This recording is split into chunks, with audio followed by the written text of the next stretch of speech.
Hi, this is Tim of the 1916 Company. Welcome and thanks for logging on. If you love this watch, email me, Team Mosso at the1916company.com for purchase pricing and availability questions concerning this watch. Today, a Rolex certified pre-owned Oyster Perpetual Day-Date II 218206 in full platinum, and you could see by the light of day the rare stealth dial, blacked out, understated, and possibly the coolest aesthetic for the largest Day-Date ever made.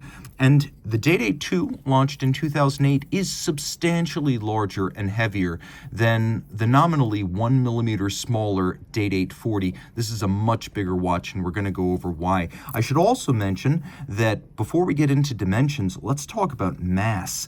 274.87 grams, very, very close to 10 ounces. So the watch is 41 millimeters in diameter, in platinum, 12.1 millimeters thick, from lug to lug, just the case, 49.5 millimeter, and then if you add the solid end links of the President bracelet, total distance across the wrist is 53.6 millimeters with the 21 millimeter spacing between the lugs. Now keep this in mind. This is a 41 millimeter. The Day-Date 40 is only a millimeter smaller, but then look at it in profile. The Day-Date 40 has pivoted end links, and its lug-to-lug dimension is only about 47.5 across the wrist. This has solid end links, so its dimension across the wrist is 53.6. So the difference between a Day-Date 40 at 47.5 millimeters, approximately, and a Day-Date II at 53.6, that is a huge difference in size and span across the wrist. So don't go by the case dimension, go by the actual measured dimension across the wrist. I'm going to briefly take my glove off so you can see this watch on my wrist, because that is the way we wear our watches without gloves. And you can see that it's a beautiful and imposing thing. Absolutely massive. Eyes closed, you know you're wearing something special. Platinum is blindingly white, like chrome on a 50s Cadillac. It's almost got a little bit of a blue undertone to it. And you can see it's a flat watch. Though it's broad, it is thin, and with a sloped bezel, it will slide underneath the dress cuff. I'm going to opine that if your wrist is any smaller than mine, you're going to want to look for a smaller Day-Date. My wrist is 16 centimeters circumference. This looks good, it feels good, but you can see that the end links are out to the edge of my wrist here, and we're using up all of the real estate available. But what a pleasure. This stealthy dial, one of the most distinctive, unusual, and uncommon of the Day-Date IIs. A watch that I like quite a bit simply because I love things that are different, and also because I love things that are opulent, and this definitely is that. And it does it without colored gold, it does it without gem setting. Frankly, it does it without any real bombast unless you know what it is. Now, taking a look here, I'm going to show you the President bracelet. So while this model, the Day-Date, has often been nicknamed the President because of its illustrious and occasionally infamous history of owners, the bottom line is the watch has always been called the Day-Date formally, whereas the bracelet, born with the model in the mid-50s, is in fact called the President bracelet.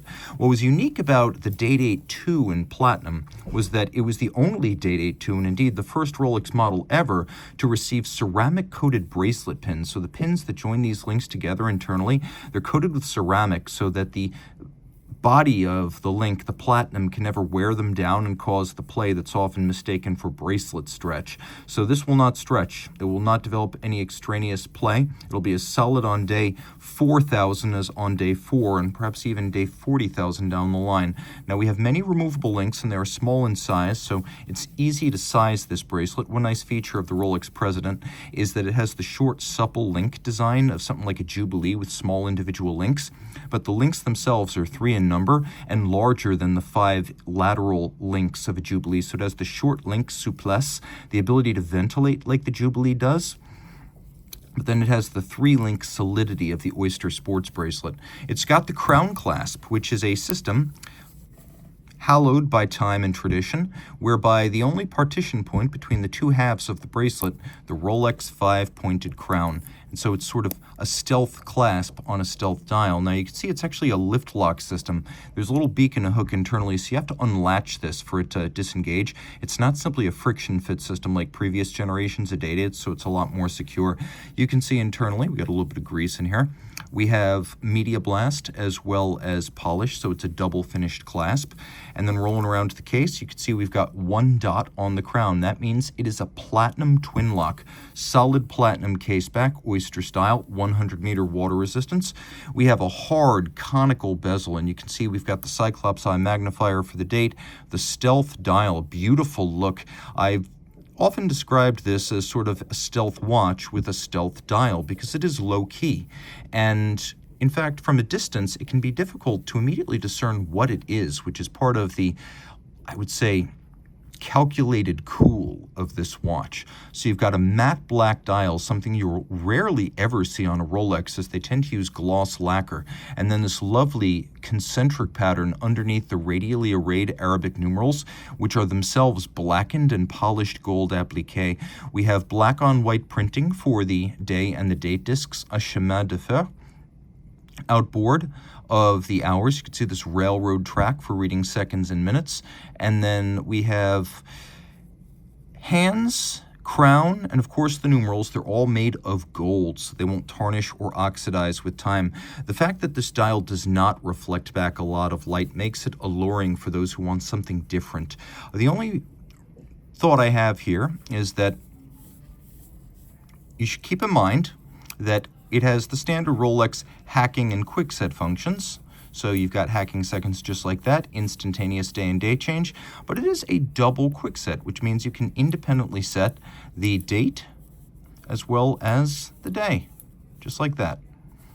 It's a lot of fun to show off to your friends, and if they're not watch people, they might find that and the weight of this watch more poetically explanatory in a way that they can grasp than any technical minutia that you could communicate about the movement.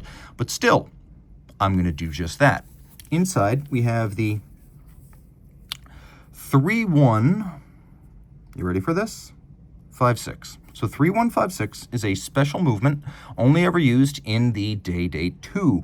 Based on bidirectional automatic winding, it has a 48-hour power reserve, a 4 hertz beat rate, 31 joules, double quickset, hacking seconds, a full balance bridge, a free sprung balance, and overcoil hairspring. The full balance bridge and the free sprung balance making the watch more shock tolerant. The overcoil hairspring ensuring that the watch is a more consistent timekeeper in every physical orientation with respect to gravity. And then the hairspring is made of a blue oxidized niobium zirconium anti-magnetic alloy called Parachrom Blue. The movement is a COSC certified Swiss chronometer tested over 2 weeks to isochronism, temperatures, and 5 positions, so it is a very accurate movement in addition to being anti-magnetic and shock resistant.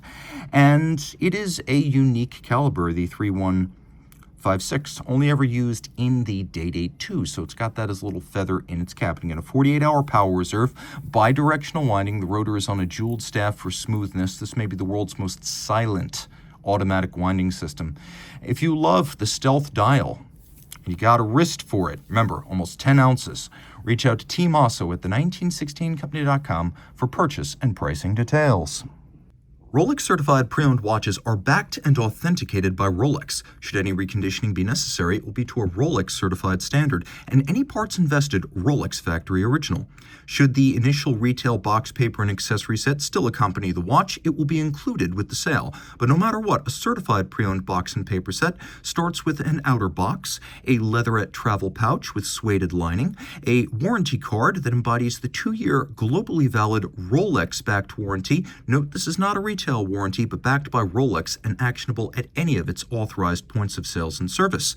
A leatherette wallet includes the warranty terms and conditions manual. A holographic hang tag marks this as a certified pre-owned Rolex watch, and a manual details Rolex's values as a company. The certified pre-owned program, care, feeding, service, and use of your Rolex, locations of points of sales and service, and details of Rolex.com. Rolex certified pre-owned watches are backed only by Rolex.